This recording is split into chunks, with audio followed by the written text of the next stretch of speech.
skin cancer today is vitamin D deficiency. Research is showing that vitamin D deficiency is contributing to skin cancer. On the DNA of the human body, there are 2,500 receptor sites for vitamin D. We cannot heal without vitamin D. Cancer hates this. The top vitamin that kills cancer. Today, we will learn about an important factor for your health. Vitamin D and its ability to prevent cancer. You may not know this, but vitamin D plays a very powerful role in reducing the risk of cancer.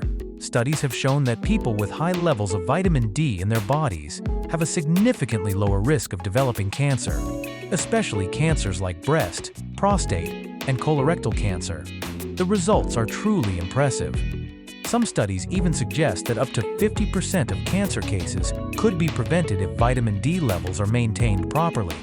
So, why is vitamin D so important, and how can we ensure that our bodies receive enough of it? In this video, we will explore studies on vitamin D's anti-cancer properties and share ways to naturally boost vitamin D through sunlight, food, and supplements. And I was interested, there's a book by a man, his surname is Wishart. And he's written some really good books on vitamin D. And he gives one study on Norwegians, and they found that the skin cancer rates had increased by something like 200%, which is phenomenal. And what they traced it to, it was somewhere between the mid-90s and the early 2000s. And what they found, there were two factors that were contributing to this. One was the Norwegians are spending more time inside and less time outside. So vitamin D deficiency was contributing to their skin cancer. And number two, when they do go outside, they believe what the media says and they cover themselves with sunscreen. So what they are finding, that sunscreen is actually contributing to the vitamin D deficiency that we're seeing, and also contributing to skin cancer. So good amounts of vitamin D deficiency can actually protect you from skin cancer. There are 2,500 receptor sites on the DNA to vitamin D. We cannot function effectively without vitamin D. We cannot heal without vitamin D. Vitamin D is essential, and where do we get it? We get it from the sun, but we get it from the UVB rays. If the window's closed and you're sitting in the sun, you're not getting UVB. It's the UVA rays that come through, and they can actually burn quite quickly, the UVA. When you put sunscreen on, it blocks UVB. So we need to have our skin exposed to the sunshine. So the ultraviolet rays from the sun hit the skin, and they convert a form of cholesterol just under the skin to vitamin D. And it takes about 2 hours to develop that vitamin D. So if you lay out in the sun and then go and have a shower and wash yourself with soap and wash away all your oils, you're not going to get your vitamin D. It needs 2 hours. But if you're lying in the sun and you get hot and you dive in the pool or in the sea, actually, if you dive into a chlorinated pool, that chlorine on the skin does inhibit your ability to uptake the vitamin D. So if you're going to dive in a pool, dive in a fresh pool, dive in a lake, dive in a river, dive in the sea, they won't affect your body, your skin's production of the vitamin D. And if you have a shower and wash yourself with soap, washing all your oils away, and go and lay in the sun, you won't get vitamin D, because that layer of natural oil is needed on the skin. So there are a few things that we need to be mindful of to be able to access our vitamin D. It was probably in the 1890s, it was estimated that 90% of children living in North London had rickets. What's rickets? Rickets is a bone disease. And I have a book at home called The Healing Power of Sun, and it's got a picture of 3 little girls. And this picture, forgive my, and one legs were like this.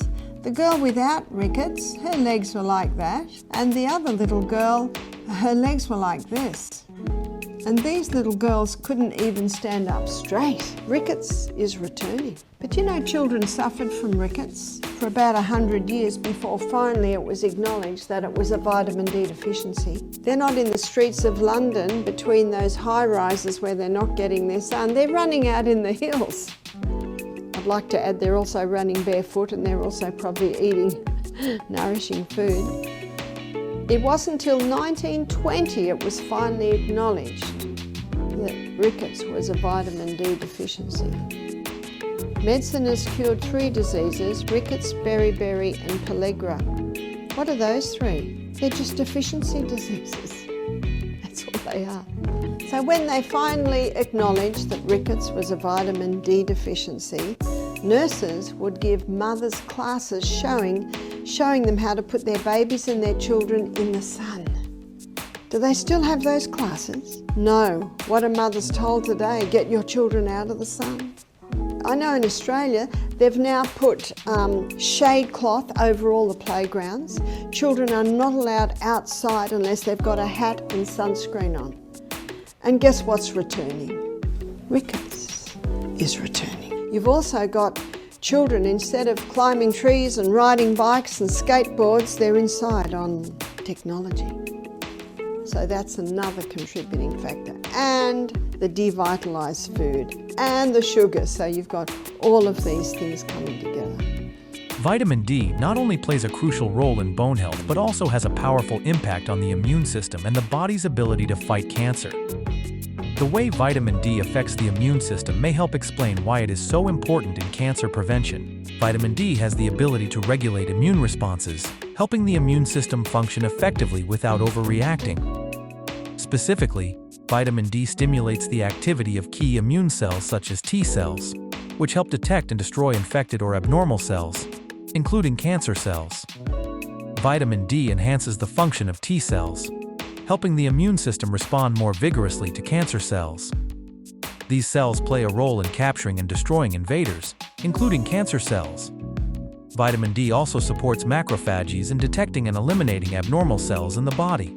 Another factor that vitamin D affects is the reduction of chronic inflammation.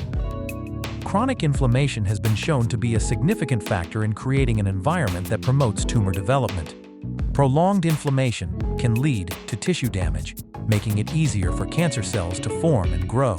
Vitamin D helps regulate the immune system's inflammatory response, reducing chronic inflammation and preventing the development of a cancerous environment. The body needs a balance between a strong enough immune response to destroy cancer cells and not too strong to avoid causing chronic inflammation. A range of studies has shown that people with low vitamin D levels are at a higher risk of common cancers such as breast, colon, and prostate cancers. These studies indicate that maintaining adequate vitamin D levels can help reduce the risk of these cancers. Moreover, people with higher vitamin D levels in their bodies tend to have a better prognosis when they develop cancer. They are less likely to experience metastasis and have higher chances of recovery due to vitamin D's support for the immune system. This further reinforces the hypothesis that vitamin D plays an important role in cancer prevention and treatment support. When people are eating high acid foods, that also causes a leaching of calcium to come out. So you can imagine if people are eating things that are causing the calcium to be taken out and they're not replacing it, then their bones are going to break down, aren't they? When I had my cast changed after 4 weeks, I had an x-ray and the bones were healing very nicely after my break. The nurse that was changing the cast, he said, "Do you have osteoporosis?" I said, "No." He said, "Have you had a test?" I said, "No." And then I realised how silly that sounded. Well, how do I know that I don't have osteoporosis? Well, when my body slipped and went up in the air and slammed down on that wrist, on that big rock, I think if I had osteoporosis, there would have been a lot more broken bones. Our bones should not deteriorate. They should stay strong. The Hunzas that live in the Himalayan mountains, reported to be some of the healthiest people on the planet, they don't have doctors or nurses or police in their communities. Eat organic food because they don't have chemicals.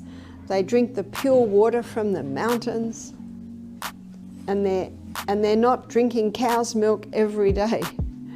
Cow's milk delivers calcium to cows because they've got 4 stomachs. They have the ability to break it down. But by the way, where do the cows get their strong bones? Grass. From the grass that they're eating, because those dark green leafy vegetables are very high in minerals. But back to the Hunsers, that's where polo came from. They really like that game on the horses, you know, where they hit the ball. And sometimes they fall off and they don't have hospitals. They're not breaking their bones because their bones are so strong. Because another reason why bones deteriorate are people not getting enough sun. How much sun do we need? Well, how long is a piece of string? It can be 1 inch long or it can be 10 yards long. It depends on you, it depends on your skin colour. If you have dark skin, you need about 10 times the sun that I need. And by the way, you can endure 10 times the sun that I can. So when I was in Bali a couple of years ago, Michael and I had a holiday. I went down by the pool every day to lay in the sun and get a tan, and I didn't have sunscreen. I had my watch. 15 minutes front, 15 minutes back under the umbrella, because I knew that if I laid out for half an hour, my skin would burn. And if my skin burns, I've now damaged the skin. And now I can't go back into the sun for the rest of my holidays. Have you seen the ingredients in the sunscreen? And our skin is millions of little mouths. I don't want any more chemicals to go into my body than I choose not to put them in, but we are exposed in some ways that we don't choose to be. Sunlight is not only a natural source of vitamin D, but also has a powerful effect on mental health and brain function. When you spend time in the sunlight, your body naturally boosts its vitamin D levels, improving serotonin production and reducing negative symptoms such as fatigue, depression, and irritability. Vitamin D also supports healthy brain function by reducing inflammation and oxidative stress in the nervous system, helping to reduce the risk of neurodegenerative diseases like Alzheimer's.